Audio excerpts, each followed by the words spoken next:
Γιατί η επιχείρησή σου μένει στάσιμη ενώ έχεις καλό προϊόν. Δες προσεκτικά αυτό το βίντεο εάν θεωρείς ότι έχεις ποιοτικό προϊόν ή ποιοτική υπηρεσία, λαμβάνεις συστάσεις και referrals από τους πελάτες σου για να δοκιμάσουν το προϊόν ή την υπηρεσία σου και έχεις λάβει θετικό feedback από τους ήδη υπάρχουν πελάτες σου, θετικά reviews και γενικότερα έχεις καταλάβει ότι αυτό που κάνεις είναι τουλάχιστον από μέτριο και πάνω. Έχεις καταλάβει ότι είναι από μέτριο και πάνω, μπορεί να είναι καλό, μπορεί να είναι πολύ καλό και δεν αναπτύσσεσαι όσο γρήγορα θα ήθελες. Πάμε να δούμε τώρα το αν ισχύουν το παραπάνω. Εγώ στη θέση σου θα χαιρόμουν προσωπικά. Γιατί αν ισχύουν το παραπάνω, είσαι όντως λίγα βήματα μακριά από την εκθετική ανάπτυξη. Αλλά πρώτα πρέπει να καταλάβεις το επιχειρηματικό σημείο το οποίο σε κρατάει πίσω. Και επειδή είναι συνήθως το ίδιο στις περισσότερες μικρομεσαίες επιχειρήσεις, υπάρχει ένα συγκεκριμένο μοτίβο που ο Έλληνας επιχειρηματίας ακολουθεί και λαμβάνει αποφάσεις με έναν παρόμοιο τρόπο. Αυτό το μοτίβο συνήθως είναι ότι στην Ελλάδα βάζουμε το marketing τελευταίο στη λίστα στις προτεραιότητές μας. Και είναι πιθανό να το κάνεις και εσύ. Θα το καταλάβεις αν λες και εσύ φράσεις όπως αυτές που θα δεις τώρα. Θέλω όμως με το χέρι στην καρδιά να πεις την αλήθεια και να σκεφτείς το όντως αν έχεις σκεφτεί κάποια από τις κάτω φράσεις. Η μία φράση είναι η εξής. Αν μου περισσέψει budget από τις άλλες δουλειές που έχω να κάνω, τότε θα δω τι μπορώ να επενδύσω και στο marketing. Είναι κάτι το οποίο μπορεί να έχεις σκεφτεί ή να το σκέφτεσαι στην καθημερινότητά σου. Αυτή η φράση, ας πούμε, είναι και επικίνδυνη όσον αφορά την ανάπτυξη μιας επιχείρησης και δείχνει και μια πιο μαζεμένη προφανώς νοοτροπία. Άλλη φράση τώρα. Έχω πολλές συστάσεις, άρα οι πελάτες μου μιλάνε για το προϊόν ή την υπηρεσία μου σε άλλους πελάτες και με αυτόν τον τρόπο τόσα χρόνια μπορώ και επιβιώνω. Μπορώ και κάνω πωλήσεις, μπορώ και έχω τζίρο, μπορώ και έχω κέρδη. Άρα, εφόσον έχω ήδη πολλές συστάσεις, γιατί να ξοδέψω χρήματα για marketing αφού τα πάω ήδη καλά. Άλλη επικίνδυνη σκέψη αυτή. Και πάμε και σε μια τρίτη που την ακούω πολύ συχνά και αυτή, είναι ότι η επιχείρησή μου δεν είναι ακόμα έτοιμη. Γιατί νιώθω ότι πρέπει να κάνω ακόμα κάτι καλύτερα. Νιώθω συνέχεια δηλαδή ότι αυτό που κάνω δεν είναι αρκετό, οπότε γι' αυτό το λόγο καθυστερώ να ασχοληθώ με το marketing και συνήθως αυτό το μοτίβο σκέψης έχει και κάποια deadlines, έχει και μια ημερομηνία. Δηλαδή μπορεί να μας πει κάποιος δεν νιώθω έτοιμος, αλλά πιστεύω θα είμαι έτοιμος το Γενάρη, από τον Ιανουάριο. Θα νιώθω έτοιμος από το Σεπτέμβριο. Θα νιώθω έτοιμος από το Q4. Το οποίο είναι περιττό να σου πω ότι είναι ακριβώς το ίδιο πράγμα που κάνουμε όλοι μας με τη δίαιτα, για παράδειγμα. Δηλαδή λέμε στον εαυτό μας ότι ας φάω και το Σαββατοκύριακο και ξεκινάω δίαιτα από τη Δευτέρα. Το ξέρεις πολύ καλά, και εγώ και εσύ και όποιος βλέπει αυτό το βίντεο, ότι αυτό το πράγμα με τη δίαιτα από Δευτέρα, πέρα από το ότι δεν αποδίδει, δεν έχει κανένα νόημα γιατί μπορείς να ξεκινήσεις και από εκείνη τη στιγμή δίαιτα. Ο μόνος λόγος που δεν ξεκινάς εκείνη τη στιγμή και λες από Δευτέρα είναι γιατί φοβάσαι να πάρεις την απόφαση αυτή και να δεσμευτείς. Φοβάσαι να κάνεις το επόμενο βήμα, οπότε πρέπει να το μετακινείς στον χρόνο. Κάτι παρόμοιο γίνεται και με το πότε θα επενδύσω, πότε θα ασχοληθώ και με το marketing, πότε θα επενδύσω στο marketing. Τώρα, φράσεις και σκέψεις όπως οι παραπάνω είναι καθαρά αμυντικές και προκύπτουν από μια νοοτροπία που έχουμε στην Ελλάδα. Την έχουμε οι περισσότεροι επιχειρηματίες και είναι μια νοοτροπία σερρίκνωσης. Και δυστυχώς δεν είναι μια νοοτροπία ανάπτυξης, όπως έχουν πολλοί επιχειρηματίες στο εξωτερικό, οι οποίοι συνήθως στο εξωτερικό μέσα στα πρώτα 1 με 2 χρόνια το πολύ θα έχουν φύγει από αυτό και θα έχουν πάει στην νοοτροπία ανάπτυξης.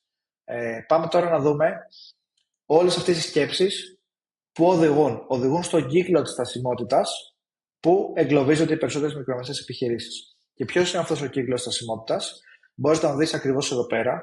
Είναι ένας κύκλος τον οποίο έχω σχεδιάσει εγώ και τον έχουμε εσωτερικά στην PreRocket, γιατί είναι από συμπεριφορές οι οποίες γίνονται, είναι υπαρκτές συμπεριφορές, τις έχουμε δει, τις έχουμε καταγράψει και είναι 100% ρεαλιστικό για την Ελλάδα. Τι λέει αυτός ο κύκλος στασιμότητας? Λέει ότι δεν επενδύω στο marketing γιατί πιέζομαι οικονομικά. Στη θέση του γιατί πιέζομαι οικονομικά, βάλε οποιαδήποτε αιτιολογία, παύλα δικαιολογία θέλεις να βάλεις. Δεν επενδύω στο marketing γιατί κάτι. Γιατί έχω συστάσεις. Γιατί δεν είμαι ακόμα έτοιμος να το κάνω από Σεπτέμβρη. Γιατί μου ήρθε η ΔΕΗ αυτό το μήνα πιο ακριβά. Οτιδήποτε δικαιολογία λες στον εαυτό σου, στο για ποιο λόγο δεν επενδύεις στο marketing, αυτό μπαίνει εκεί πέρα. Άρα δεν επενδύεις στο marketing γιατί κάτι. Οπότε αυτό είναι το πρώτο. Μετά αυτό οδηγεί στο δεύτερο βήμα. Που τι σημαίνει αυτό, το επακόλουθο, το ότι δεν επενδύεις στο marketing, είναι ότι οι πωλήσεις σου δεν αυξάνονται. Και νιώθεις ότι υπάρχει στασιμότητα. Βλέπεις ότι υπάρχει στασιμότητα και είναι λογικό να υπάρχει στασιμότητα γιατί δεν μπορείς να έχεις ανάπτυξη άμα δεν επενδύσεις στο marketing. Από το 2 που βρίσκεσαι μετά, πας στο 3, το οποίο είναι εξίσου ένα επόμενο βήμα, γιατί λες ότι εφόσον υπάρχει στασιμότητα και δεν αυξάνονται οι πωλήσεις μου, δεν έχω το budget που θα ήθελα, δεν έχω το περιθώριο κέρδους που θα ήθελα, ούτως ώστε να επενδύσω και σε άλλα πράγματα και πιέζομαι οικονομικά. Το πιέζομαι οικονομικά δεν έχει να κάνει μόνο με το marketing, είναι πιο γενικό. Δηλαδή, μπορεί να θέλεις να επενδύσεις σε ένα νέο προϊόν. Μπορεί να θέλεις να επενδύσεις σε ένα νέο άτομο στην ομάδα σου. Μπορεί να θέλεις να επενδύσεις σε ένα νέο χώρο, σε ένα νέο γραφείο. Το πιέζομαι οικονομικά είναι όλα αυτά μαζί. Και δεν μπορείς να τα ξεπεράσεις γιατί εξ αρχής δεν έχεις την ανάπτυξη που θα έπρεπε και θα μπορούσες να έχεις.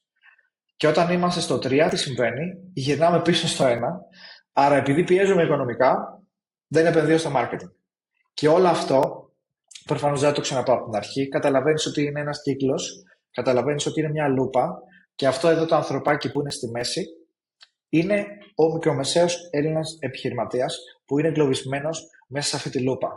Και τη στιγμή που βλέπεις αυτό το βίντεο, αν βλέπεις τον εαυτό σου, έστω και λίγο, να ακολουθεί αυτό το μοτίβο, να βρίσκεται κάπως μέσα σε αυτόν τον κύκλο, το πρώτο πράγμα που έχεις να κάνεις γρήγορα και άμεσα είναι να σπάσεις αυτόν τον κύκλο, είναι να βγεις από αυτόν τον κύκλο.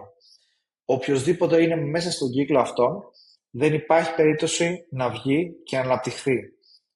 Άμα δεν το σπάσει. Ωραία. Πρέπει να φύγεις από αυτό, να βγάλει τον εαυτό σου γρήγορα. Πρώτα αναγνώρισε τη διαδικασία, αναγνώρισε ότι βρίσκεσαι μέσα στον κύκλο της στασιμότητας και μετά κατευθείαν κάνει κάποιες ενέργειες για να φύγεις από εκεί. Και ποιες μπορεί να είναι αυτές οι ενέργειες?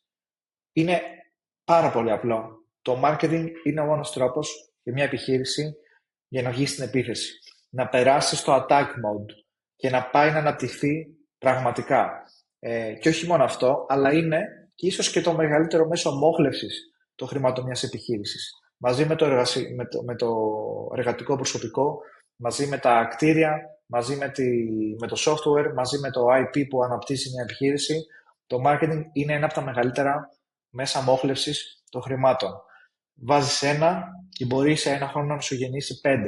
Βάζεις 5 και μπορεί σε ένα χρόνο να σου γεννήσει 50. Αυτό είναι κάτι το οποίο θα έπρεπε να είναι προτεραιότητα για τη μικρομεσαία ελληνική επιχείρηση και όχι τελευταίο στη λίστα. Και αν έχεις φτάσει μέχρι αυτό το σημείο στο βίντεο, ξέρεις ακριβώς τι πρέπει να κάνεις αυτή τη στιγμή. Δεν είναι πυρηνική φυσική. Τη στιγμή που μια επιχείρηση επενδύει στο marketing, επιλέγει την ανάπτυξη. Και τη στιγμή που σταματάει να επενδύει στο marketing, επιλέγει τη συρρίκνωση. Πιστεύεις ότι είναι τυχαίο που brands δισεκατομμυρίων, τα μεγαλύτερα brands στον κόσμο που μπορεί να φανταστείς, η Coca-Cola για παράδειγμα, λέω τώρα ένα άκυρο παράδειγμα, η Coca-Cola που αν πας σε οποιοδήποτε βουνό στον κόσμο και σηκώσεις σε αυτό το βουνό μια πέτρα, κάτω από την πέτρα θα βρεις κάποιον που ξέρει την Coca-Cola. Δηλαδή μιλάμε για ένα brand που δεν υπάρχει άνθρωπος στον κόσμο που να μην το γνωρίζει. Κάνει δισεκατομμύρια σε τζίρο και δισεκατομμύρια σε κέρδη κάθε χρόνο εδώ και δεκαετίες ολόκληρες. Και παρόλα αυτά συνεχίζει να επενδύει δισεκατομμύρια στο marketing της. Γιατί είναι χαζή? Δεν είναι χαζή. Η Coca-Cola και κάθε Coca-Cola, κάθε εταιρεία μεγάλου μεγέθους, καταλαβαίνει και αναγνωρίζει τον κύκλο αυτόν. Αναγνωρίζει αυτό εδώ. Ωραία. Απλά προφανώς σε άλλα μεγέθη. Άρα, τι κάνει? Αναγνωρίζει ότι τη στιγμή που θα σταματήσει να επενδύει, ακόμα και αν είναι η Coca-Cola, ακόμα και αν είναι global brand, ξέρει ότι επιλέγει τη συρρίκνωση. Και καμία εταιρεία σε αυτό το μέγεθος δεν θέλει να επιλέξει τη συρρίκνωση, οπότε συνεχίζουν και επενδύουν επιθετικά όσο περισσότερο γίνεται στο marketing.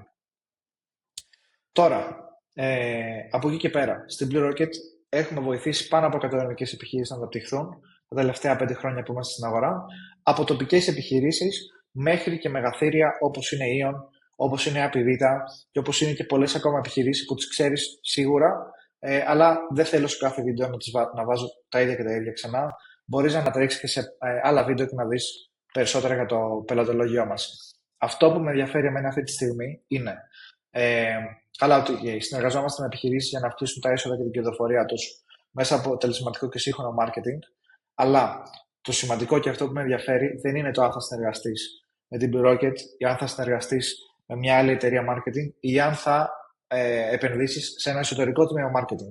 Ό,τι από αυτά και να κάνεις είναι ok. Είναι μια ενέργεια για να επενδύσεις προς τη σωστή κατεύθυνση. Το σημαντικό είναι πρώτα απ' όλα να αναγνωρίσεις το πού βρίσκεσαι και μετά να ξέρεις ότι αφού βρίσκομαι στο σημείο Χ, θα κάνω αυτή την ενέργεια για να φύγω από εκεί και για να πάω στο επόμενο επίπεδο. Για να μπορείς να το κάνεις αυτό, εμείς έχουμε χτίσει ένα εργαλείο. Ένα πάρα πολύ εύκολο και απλό εργαλείο για να σε βοηθήσει να αναγνωρίσεις το πού βρίσκεσαι ακριβώς σήμερα. Οπότε, σαν επόμενο βήμα, αυτό που θα ήθελα από σένα και αυτό που θα σε παρότρινα να κάνεις, επειδή είναι πανεύκολο και θα σου πάρει μόνο 2 λεπτά, είναι ότι έχουμε ετοιμάσει ένα δωρεάν quiz 10 ερωτήσεων. Μέσα σε αυτό το δωρεάν quiz των 10 ερωτήσεων, εσύ απαντάς σε ερωτήσεις. Οι ερωτήσεις είναι πολύ στοχευμένες.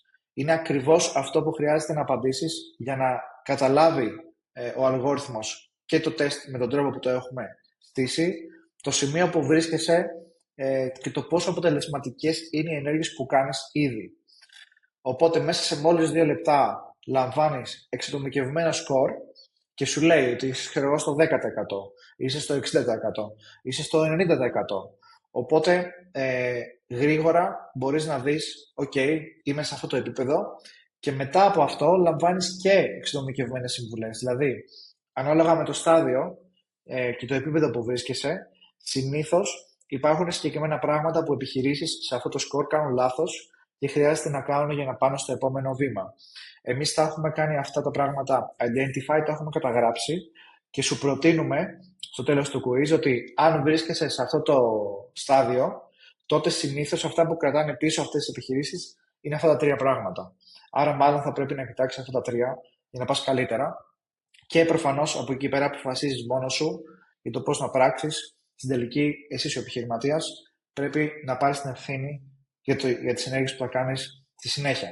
Οπότε, τελευταίο και κλείνουμε, υπενθυμίζω quiz.bluerocket.gr, μπαίνεις σε αυτό το site, μέσα σε 2 λεπτά κάνεις το quiz, απαντάς 10 ερωτήσεις και κατευθείαν με το που τις απαντήσεις σου έρχεται στο email σου ένα email με τα αποτελέσματα. Βλέπεις τα αποτελέσματα και μαζί με αυτό βλέπεις και το τι μπορείς να βελτιώσεις instantly μόνο και μόνο επειδή έχουμε δημιουργήσει αυτό το τεστ. Σε ευχαριστώ. Ελπίζω να σου φανεί χρήσιμο το τεστ. Το έχουμε κάνει με πολύ αγάπη και με πολλή προσπάθεια και ελπίζω να σε βοηθήσει. Να είσαι καλά και θα τα πούμε στο επόμενο βίντεο.